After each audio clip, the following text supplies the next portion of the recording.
You know, they say you find out who really loves you when you're standing at rock bottom. I just never imagined rock bottom would be my husband's funeral, and that the people missing would be my own children. Let me back up. My name is Margaret, Maggie, to most folks, and I'm 73 years old. I've lived in the same house in Springfield, Massachusetts for 46 years, the kind of house with a porch that creaks just right, where the fifth step groans when you're trying to sneak downstairs for midnight cookies, where every room holds 1,000 memories painted in laughter and tears. My husband Tom died 3 weeks ago, 67 years old. Heart attack while shoveling snow from the driveway, the same driveway where he taught our 3 kids to ride bikes, where we'd drawn hopscotch squares in chalk every summer, where he'd kissed me under the stars more times than I could count. The funeral was on a Tuesday. I remember because Tom always hated Tuesdays. Worst day of the week, he'd say. Not the start, not the middle, not anywhere near the end, just Tuesday. I almost smiled thinking about that as I got dressed that morning, pulling on my black dress, the one I'd worn to my mother's funeral 12 years ago. My hands shook as I tried to clasp my pearls, the ones Tom had given me on our 25th anniversary. I expected to arrive at Sacred Heart Church and be surrounded by my family. My daughter Jennifer, 42, living just 20 minutes away in Longmeadow. My son David, 39, up in Portland, but surely he'd fly in. My youngest Michael, 36, who'd moved to Chicago 5 years back but called every Sunday. Or at least, he used to. The church was full. Tom's co-workers from the accounting firm where he'd worked for 30 years. Neighbors from our street. The Hendersons, the Chwais, old Mrs. Kowalski who Tom had shoveled out every winter without being asked. His bowling league buddies. My book club ladies.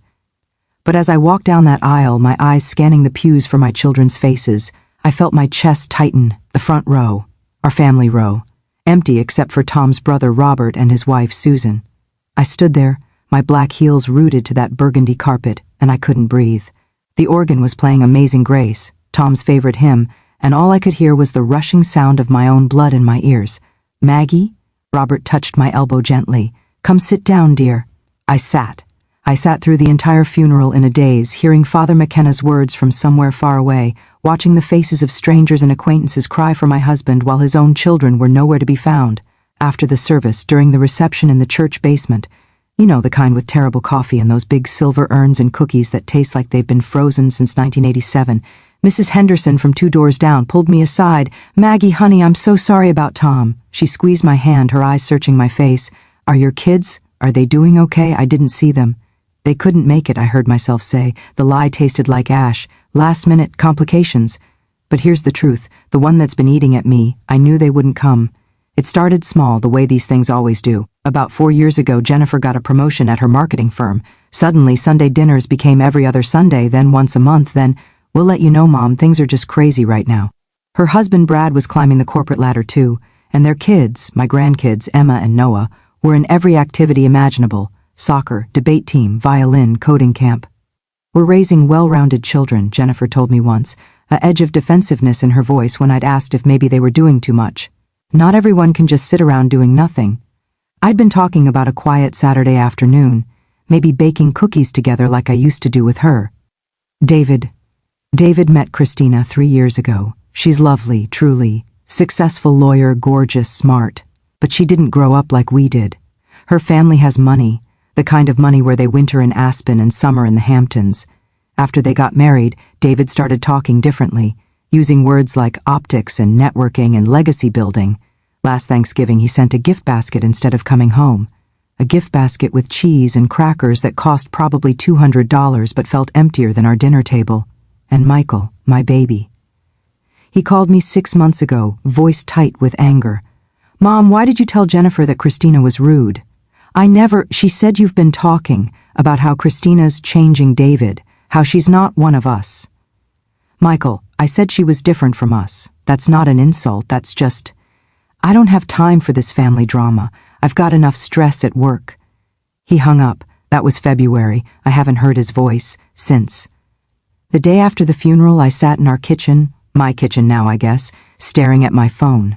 I'd sent each of them messages, simple ones. "Dad died. Funeral is Tuesday at 10 a.m. I love you." Jennifer had replied, "Mom, I can't. Emma has a tournament and Noah's science fair is the same day. We'll visit soon." David had sent, Christina's dad is having surgery that morning. I have to be there for her, you understand." Michael didn't respond at all. I set the phone down and looked around the kitchen. The same yellow curtains I'd hung 20 years ago. Tom's coffee mug still sitting by the sink from the morning before he died. I couldn't bring myself to wash it.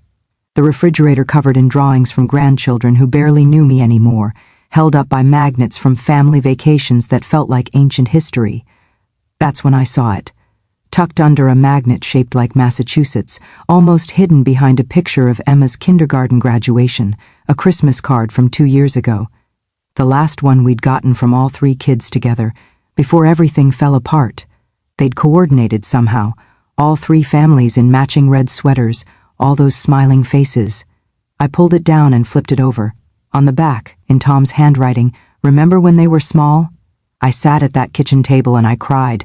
Not pretty crying, the ugly, choking kind that makes your whole body shake. Because I did remember. I remembered Jennifer at 6, insisting on helping me make pie crust for Thanksgiving, getting flour absolutely everywhere, both of us laughing until our sides hurt. David at 10, bringing home a stray cat and those big pleading eyes. "Please, Mom, I'll take care of him, I promise. I took care of Whiskers for 15 years. Michael at 4, crawling into our bed during thunderstorms, his little hand gripping mine. "I'm not scared when you're here, Mama." When had I stopped being the person they ran to? When had I become the obligation they avoided? I've spent the last 3 weeks in this house alone, sorting through Tom's things. His closet full of sensible button-downs and khakis. His dresser drawer with cufflinks I'd given him over the years, most never worn because Tom wasn't fancy. The garage with his tools, each one hanging in its proper place on the pegboard he'd installed himself. Yesterday I found something in his nightstand. A letter. Not addressed, not in an envelope, just folded up under his reading glasses. My hands shook as I opened it. Tom's handwriting a little shaky. He'd written this recently. "Maggie, if you're reading this, I'm probably gone. I'm sorry I left you alone, sweetheart. I'm sorry I couldn't fix things with the kids before I went.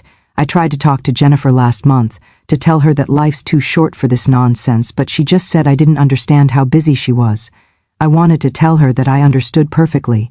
I understood that she was letting the most important things slip away while she chased the urgent ones.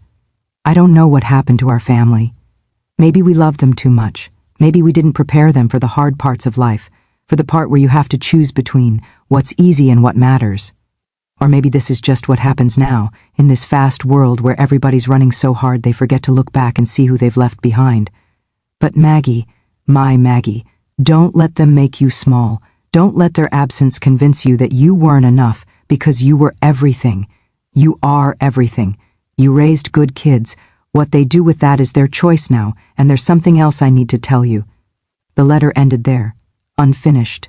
I'm sitting here now, with this half-written letter in my hands, and I don't know what to do. What was Tom going to tell me? Why did he stop writing? But here's what I do know. I'm done shrinking myself to fit into the tiny spaces my children have left for me. I'm done making excuses for them, done pretending it doesn't hurt, done waiting for them to remember I exist. Tomorrow, I'm going to finish reading through Tom's things. I'm going to find out what he wanted to tell me, and then I'm going to make a phone call that's going to change everything, because I found something else in Tom's nightstand, something that explains why my children might have stayed away, something that means this story, my story, is far from over, but that's for tomorrow. Did this story feel real to you? Tell me in the comments. For more emotional grandma stories, don't forget to subscribe. The next secret is coming soon.